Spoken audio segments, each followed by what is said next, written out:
அம்மா ராஜா இங்க வாங்க. அவரோட பழைய லெட்டர் இப்ப லெட்டர்லாம் இப்ப எங்க நீங்களாம் பார்க்கறதுக்கே நேரம் இல்லை. லெட்டர் காலமெல்லாம் மாறி நிறைய விஷயங்கள் பார்த்தீங்கன்னா லெட்டர்ல நிறைய விஷயம் உணர்வு பூர்ணமா இருக்கு. அந்த உணர்வு வரணும் தான் அவங்க ஸ்கூல்ல ரொம்ப அற்புதமான விஷயம் என்னன்னா லெட்டர் ரைட்டிங் தான். என்ன ஹைலைட்னா உங்களுக்கு லெட்டர் எழுதுவோம். இப்போ திடீர்னு ஒரு வாட்டி பாப்பிக்கு லெட்டர் எழுதியிருக்கோம். எங்க அம்மாவுக்கு. ஆமா, பாட்டிக்கு லெட்டர் எழுதியிருக்கோம் சென்னைக்கு.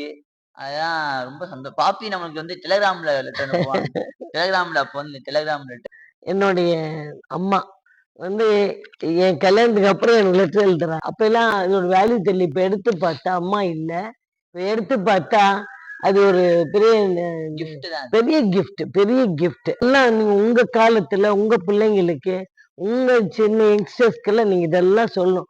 இப்பதான் ஐடியாவே வருது. இப்ப நம்ம ஸ்கூல்லயே இந்த ஒரு கல்ச்சரை கொண்டு வரலான்னு ஒரு ஐடியா. Super super super. நல்லா அதெல்லாம் நல்லா செய்யணும். அப்படிதான் செய்யணும். நம்ம ஸ்கூல்ல எல்லாம் செய்யணும். விழிப்புணர்வு கொண்டு வருவோம்.